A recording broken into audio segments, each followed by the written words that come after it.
오늘 시간에는 아침의 기도함이라고 하는 제목으로 함께 은혜를 나누고자 합니다. 오늘 본문의 기도의 내용인데요. 이 기도의 내용은 다윗이 드렸던 기도입니다.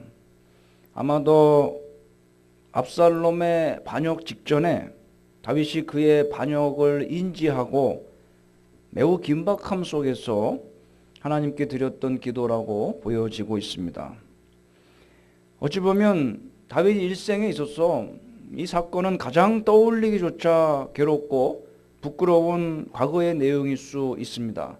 그런데 다윗은 이러한 내용을 성가대 지휘자의 인도 가운데 공적 예배에 곡조를 붙여서 회중 앞에서 찬양하게 하였습니다. 이유가 무엇일까요? 비록 나에게는 가장 쓰라리고 부끄러웠던 가슴 아픈 과거지만은 그것을 회중 앞에서 성가대가 찬양함으로써 자기를 구원하시고 회복시켜 주신 하나님께 영광과 감사를 돌리기를 원했던 것입니다.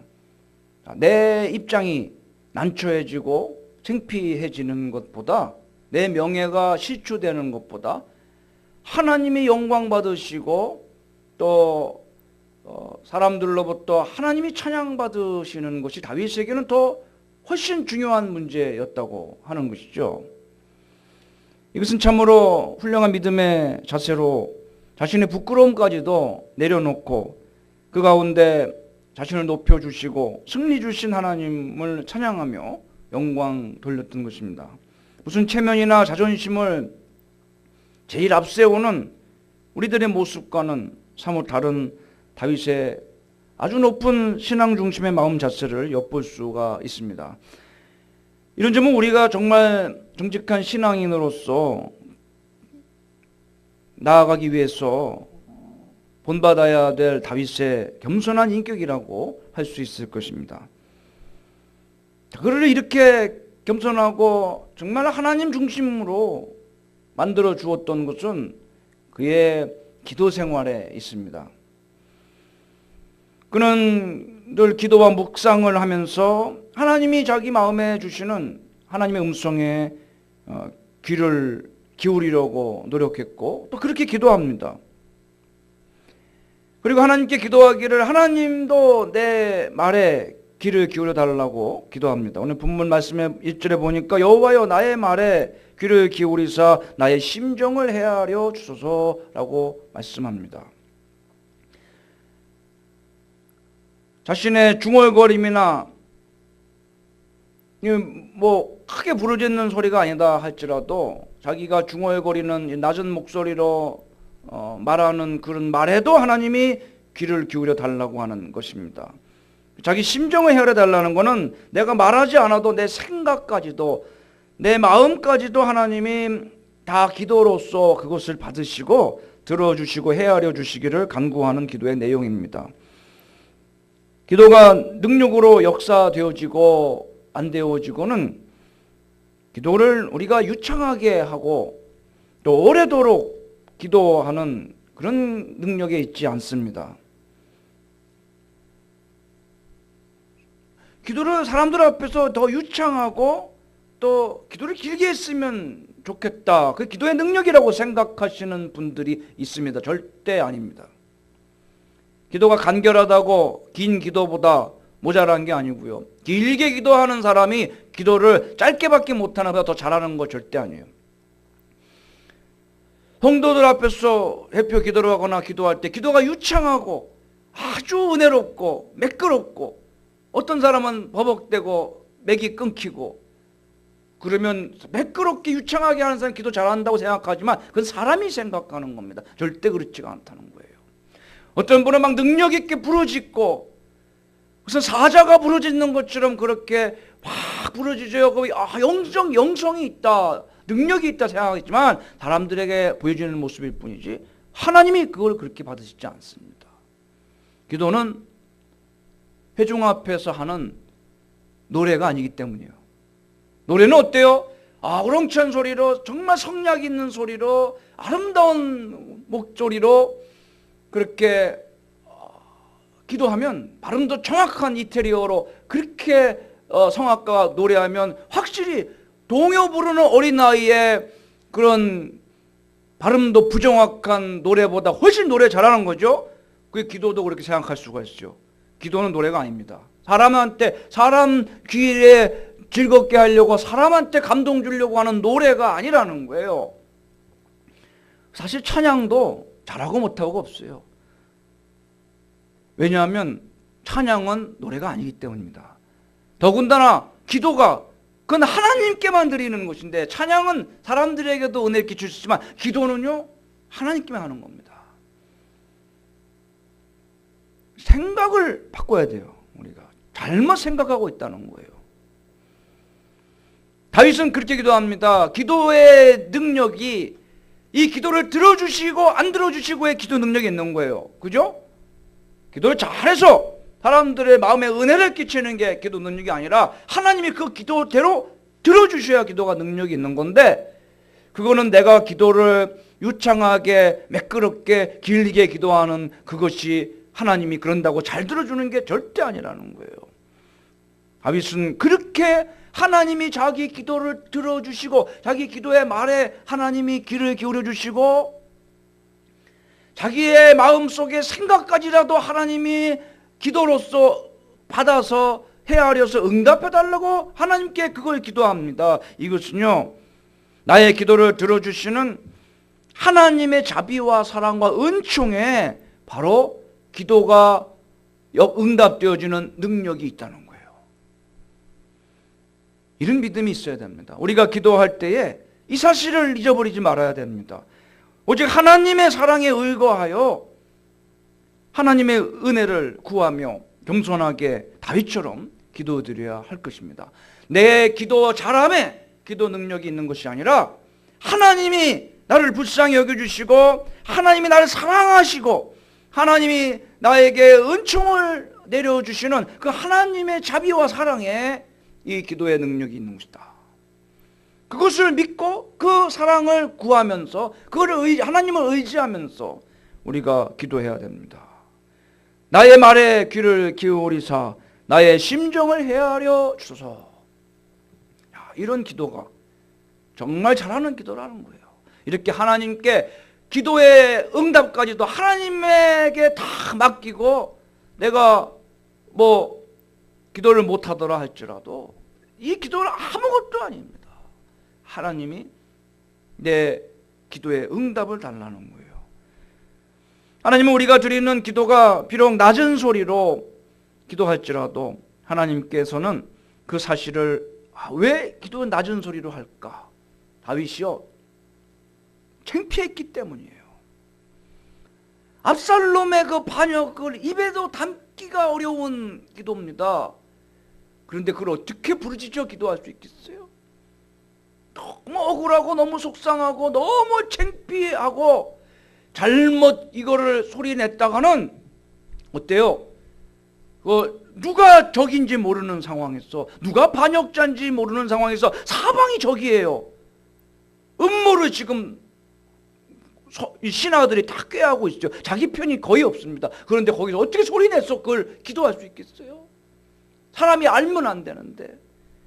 다윗은 낮은 소리로, 소리를 못 내면서 기도했어요. 그리고 용서를 구합니다. 하나님, 내가 이렇게 낮은 소리로 소리조차 제대로 내지 못하고 기도할지라도 하나님이 이것을 이해해 주시기를 간구하면서 기도드립니다. 낮은 소리지만 하나님의 은총을 구하면서 긍휼을 구하면서 드리는 이 다윗의 기도는 어떤 큰 외침의 기도보다도 하나님께서는 더 크게 들어주시고 가장 빨리 응답을 주셨음을 믿으시기를 바랍니다. 기도는 이렇게 진실한 마음으로 또 간절한 심령으로 드릴 때 위력이 있다는 겁니다. 소리의 크고 작음에 있는 것이 아니라 다윗처럼 너무 부끄럽고 괴로워서 너무 위험해서 큰 소리로 소리를 높여 기도하지 못하더라도 우리 하나님께서는 우리 마음속으로 부르짖는 이 낮은 소리의 기도에도 똑같이 응답해 주시는 하나님이심을 기억하시고 어떤 기도라도 다만 믿음으로 드리시는 여러분도 되시기를 바랍니다. 앞으로 기도 잘해야 되겠다 이런 생각 다 내려놓으시고 접으십시오. 불필요한 생각입니다. 웃긴 겁니다. 그런 마음을 가지고 기도하는 날 하나님이 그 가식적인 기도를 들어주시겠습니까? 그 마음부터 다 내려놓고 고쳐 먹어야 돼요. 기도는 하나님이 나를 긍휼히 여기셔서 불쌍해서 들어주시는 겁니다.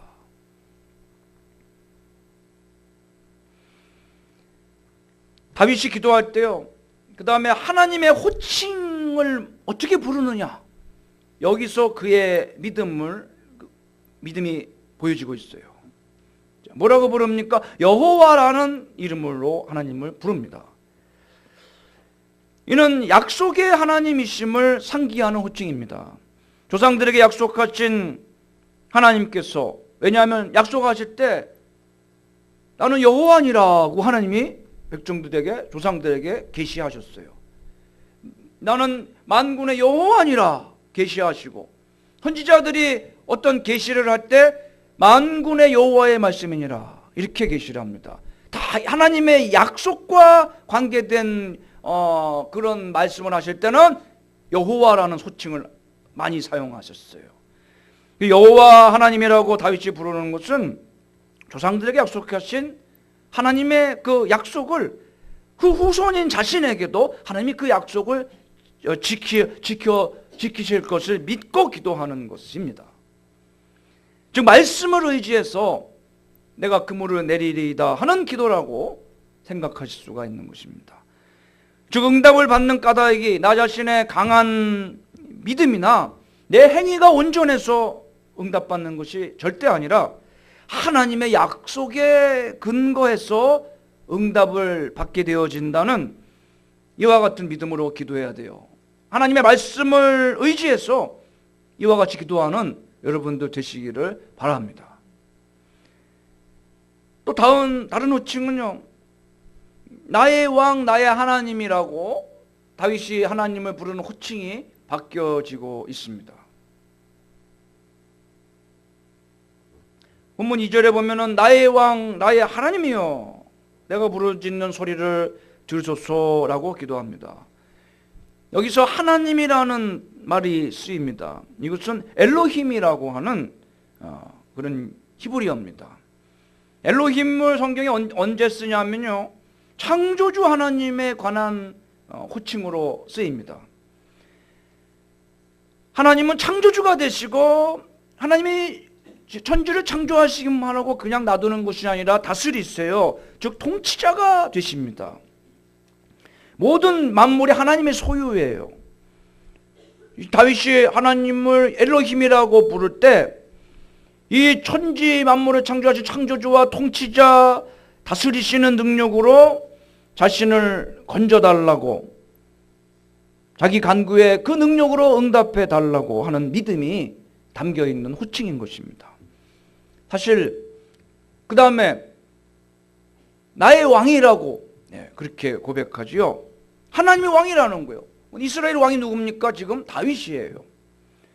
사실 절대 왕권 시대였던 그때에 왕 자신이었던 다윗이 또 다른 왕이 있다고 생각되지 않았던 시대예요. 그런데도 불구하고 진정한 왕은 다윗 자신이 아니라 하나님이시라고 하나님 앞에 고백한다는 것은 쉬운 일이 아닙니다. 사울이 이걸 못했어요. 그래서 버려진 거예요. 사무엘이 높냐 자기가 높냐 이거 하다가 끝나버린 게 사울이에요. 자기가 꼭 왕이 돼야 되겠다고, 백성들이 자기 버리면 안 된다고, 자기 꼭 왕이 되어야 한다고. 다윗은 어떻습니까? 내가 왕이 아니라 나는 주의 종입니다. 진짜 왕은, 이스라엘의 왕은 하나님이십니다. 나의 주님 하나님이십니다. 나는 주님의 종입니다. 하나님을 왕으로 고백할 때 하나님이 그 집안의 왕위를 영원토록 주시겠다고 약속해 주셨던 것입니다. 이렇게 다윗은 하나님 말씀에 붙잡혀서 믿음 안에 깨어 있었던 신앙인이었어요. 철저한 그런 청지기 의식과 종의 자세로 하나님을 왕으로 고백하고 기도했음을 보게 됩니다. 이제부터 하는 기도는 하나님이 자기를 위해서 해달라는 게 아닙니다. 하나님이 나의 왕이시기 때문에 하나님 자신을 위해서 이 나라의 왕권을 하나님이 지켜주셔야 된다는 거예요. 우리가 하나님을 왕으로 고백할 때 하나님이 내 모든 것을 책임져 주시는 거예요. 왜? 나는 하나님의 종이고 내가 가진 것은 다 하나님 것이기 때문에 내가 망하고 다 잃어버리는 걸 하나님 손해 아닙니까? 그래서 하나님을 왕으로 진정 우리 마음속에서부터 고백하는 그런 믿음이 있을 때 이미 기도는 응답을 다 받은 거예요. 이처럼 하나님과 친밀한 관계를 항상 맺으면서 다윗은 살아가고 있었기 때문에 이처럼 위급한 일을 만나게 되었고 뒤늦게 그 사실을 인지했어요. 다 늦은 상황입니다. 이거는 그래서 압살롬이 다 끝나고 반역을 모반을 다 꾀하고 이제 봉기만 일으키는 거예요. 쿠데타만 일으키는 게 남았어요. 모든 신하들이 전부 압살롬 편에 섰다는 거 다윗이 뒤늦게 알아차린 거예요. 큰일 난 거예요. 이미 끝나버린 상황입니다. 인간적으로 대비하기에는 너무너무 늦어버린 상황을 만났습니다. 그렇다 할지라도 항상 다윗은 준비가 돼 있어요. 무슨 준비가 돼 있어요? 신하들이 다 배반했는데 압살롬은 치밀한 준비를 했어요. 다윗은 무슨 준비가 돼 있었을까요? 하나님과 친밀한 관계를 맺어온 준비가 있었다는 거예요.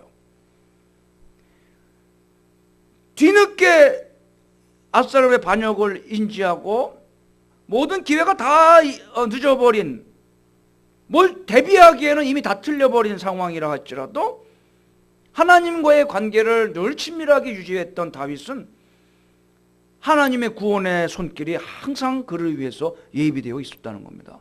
여러분, 천군 만마를 얻고 내 편을 들어줄 신하나 또는 군대 장군이나 이런 사람들 수백 명 수천 명 모아놓은 것보다 우리가 평소에 기도하면서 말씀 안에서 하나님 왕으로 모시고 하나님과 긴밀한 관계를 맺어오는 이런 하나님과 영적 관계가 얼마나 참 제일 중요한 대비고 이게 준비임을, 철저한 준비임을 다윗을 통해서 우리는 깨닫게 됩니다. 우리들도 가장 훌륭한 미래의 대비가 뭐겠어요? 우리 미래가 얼마나 불확실합니까? 정말 미래는 너무 불확실해요. 걱정이 참 많습니다. 이런 불확실한 미래의 불확실성에 대해서 우리가 할 수 있는 가장 훌륭한 대비책은요, 항상 믿음 안에 깨어 있어서 생활하면서 주님과 가까이 동행하는 영적 생활이라고 하는 사실을 다윗을 통해서 발견하게 됩니다. 다윗은 다 틀려버린 상황에서 그는 기도했어요. 그런데 이 긴박한 기도가 압살롬의 치밀한 반역을 다 실패로 돌아가게 하고 자기가 자기 꾀에 빠져가지고 그가 결국은 죽게 되는 그러한 놀라운 방지책과 대비책이 되기에 충분했다고 하는 겁니다. 한순간의 기도겠어요. 보통 때 하나님과 친밀한 관계를 쌓으며 하나님께 충성했기 때문에 다윗이 이렇게 긴급할 때 기도할 때 그게 역사되어지는 거예요.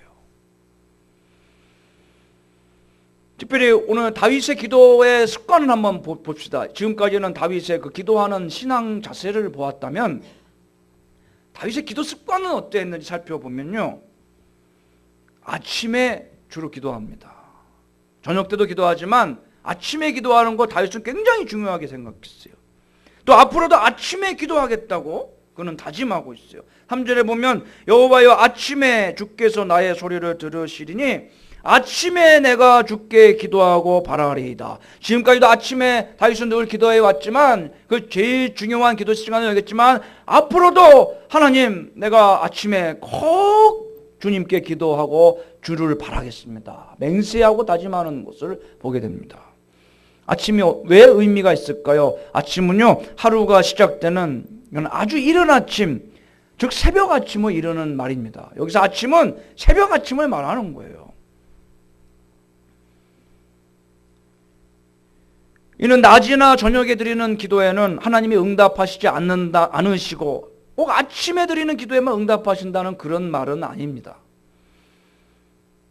다윗이 아침에 기도하겠다는 얘기는요, 하루가 시작되는 첫 번째 시간인 이 아침을 제일 중요한 시간으로 생각했어요. 제일 중요한 일을 그 하루가 시작되는 아침에 해야 되겠다는 겁니다. 그게 뭐냐 하면 하나님을 만나는 기도가 하루 중에 여러 가지 활동이 있지만 다윗은 가장 중요한 일로 생각을 해서 다른 일 하기 전에 하나님부터 만나고 하겠다는 거예요. 이게 신자됨입니다. 예전에 선비들이요, 사람됨이 아침에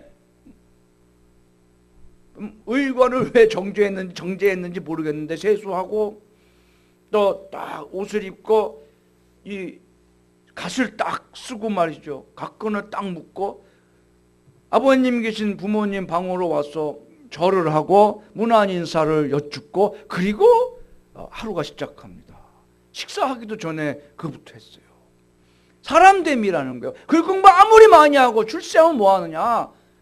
부모한테 문안 인사하는 것을 하루 중에 제일 중요한 이 효를 행하는 것을 첫 번째 그런 덕목으로 생각했다는 거죠. 사람됨을 위해서는 그게 필요하다는 거예요. 신자됨을 위해서는 그럼 우리는 하나님을 배알해야 되지 않겠습니까?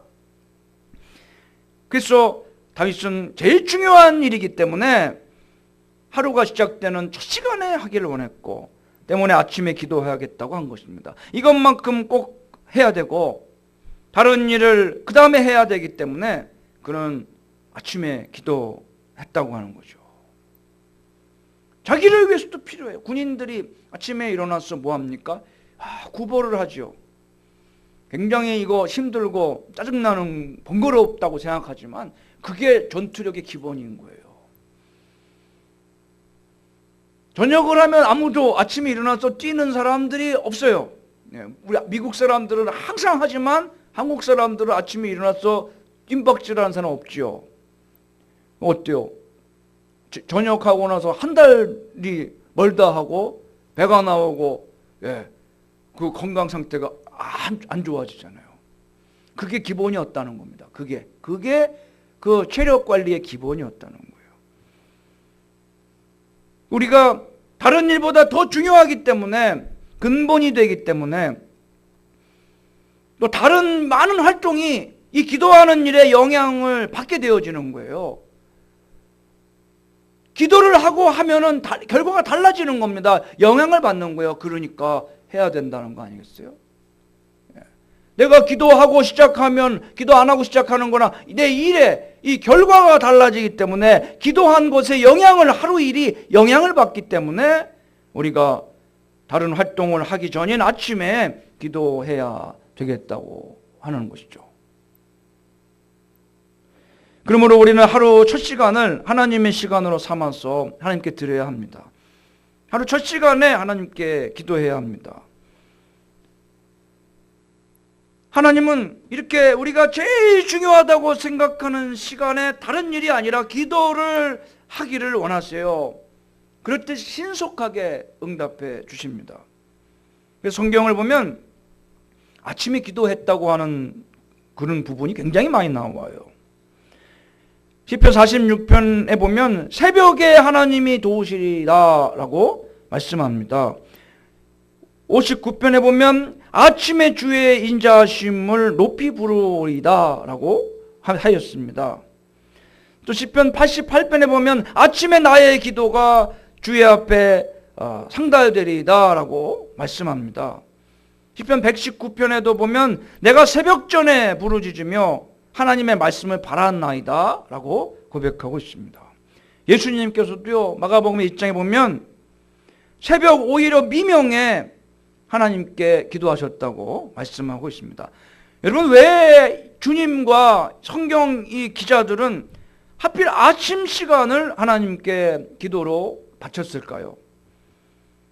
그 시간에 드리는 기도가 더 능력 있는 기도가 되었기 때문입니다. 아침에 기도한다는 것은 그날 하루를 다 하나님의 곳으로 드린다는 믿음의 표현이기 때문입니다. 또 하루의 모든 일과를 하나님께 맡기고 전적으로 하나님을 의지하겠다는 신앙의 표현인 것입니다. 우리가 무슨 행사를 하기 전에 국민의례를 하잖아요. 그는 이 대한민국 국민인 것을 얘기하는 거 아닙니까?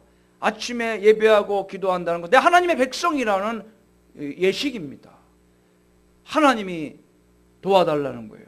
하나님의 영광을 내가 나타내기를 원한다는 그런 신앙 의례입니다.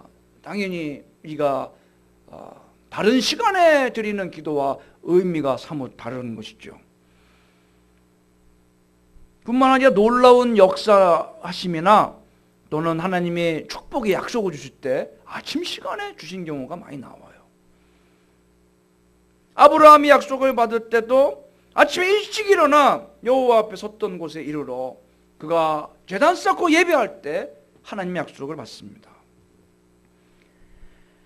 한나가 사무엘을 잉태할 때도 그가 아침에 일찍 일어나서 여호와 앞에 경배하고 돌아가서 자기 집에 이르렀을 때 엘가나와 동침하며 여호와께서 그를 생각하신지라 라고 말씀하고 있어요. 아침에 이렇게 제단 쌓고 예배하는 것이 굉장히 좋다는 거예요. 기도만 하는 것이 아니라 예배 드리면 아침에 그거보다 더 좋은 하나님께 도움과 약속과 은혜 받는데, 축복 받는데 더 좋은 일은 없다는 겁니다. 이렇게 할 때 오늘 다윗처럼 여러 가지 죄악이 틈타는 시험이나 환난을 당하는 일이 없도록 하나님이 지켜주세요. 오만한 자들이 주의 목전에 서지 못하리이다 라고 5절에 말씀하고 있지요. 이런 방해꾼들, 마귀의 역사가 싹 물러가는 거예요. 육신을 자랑하는 오만한 자들, 불신앙자들 앞에서 하나님 우리를 신앙으로 무장시켜 주시고 하나님 은혜가 덧입혀져서 믿음으로 승리해서 하나님께 영광 돌리는 승리의 하루가 되도록 하나님이 만들어 주시는 겁니다. 그러므로 하나님은 아침에 이처럼 기도하는 사람의 기도에 더욱 귀를 기울여 주심을 여러분이 믿음으로 받으시기를 바랍니다. 한국교회의 놀라운 부흥의 역사가 새벽 기도에 있다는 사실은 널리 알려진 일이 아니겠습니까? 그러므로 여러분은 아침 시간을 하나님의 소유로 여기시고 하나님께 기도드리시기를 바랍니다. 아침에 기도하십시오. 아침에 눈이 떠질 때 침상에 일어나 앉아서 하나님을 경배하십시오. 노인이 되면, 우리 너무 나이가 들면 새벽 예배 좀 나올 건강이 안 됩니다. 그러면 아침에 일어나서 침대에서 일어나 앉아서 하나님 묵상하고 기도해야 돼요. 야곱은 그 지팡이 머리에 의지해서 경배합니다. 그리고 성경에 보니까 그 아버지들이 일어나지 못할 때 침상머리에서 배하라고 경배합니다. 침상에서 일어나 몸을 일으킨 자세로 자식들을 축복을 했을 때 그 기도가 영원히 자손 대대로 축복으로 임합니다. 여러분 침상에서 기도해도 하나님이 그 기도를 받으세요. 내가 몸을 상반신밖에 일으키지 못하는 그런 건강의 악화가 오는 순간에도 우리는 아침 시간을 하나님께 드려야 됩니다. 신앙 선조들이 다 그렇게 했어요. 그러나 그런 날이 오기 전에 건강할 때 내 발로 교회 나와서 하나님의 처소에서 예배할 수 있을 때 얼마나 기쁩니까? 이른 아침에 일어나자마자 하나님을 향한 영적 걸음을 옮기시고 새벽 기도의 발걸음이야말로 가장 복된 인생의 걸음임을 생각하시며 이 하루를 첫 시작하는 이 걸음걸이를 주님과 동행하시는 저와 여러분이 되시기를 바랍니다. 인생의 첫 결혼을 할 때 신랑 신부가 딱 같이 따로 입장에서 같이 행진을 하지 않습니까? 이제부터는 어때요? 이렇게 하루 인생을 동행한다는 거예요. 우리가 새벽 예배는 주님과 동행하는 그런 결혼 행진과 같습니다. 하루를 주님이 동행해 주시고 그렇게 인생 아침 시간을 하나님께 드릴 때 우리 여러분 인생의 마지막 순간까지 천국 가는 그날까지 주님께서 여러분의 삶 가운데 여정 가운데 항상 신랑으로 동행해 주시는 아름다운 복된 행진이 될 줄로 믿습니다.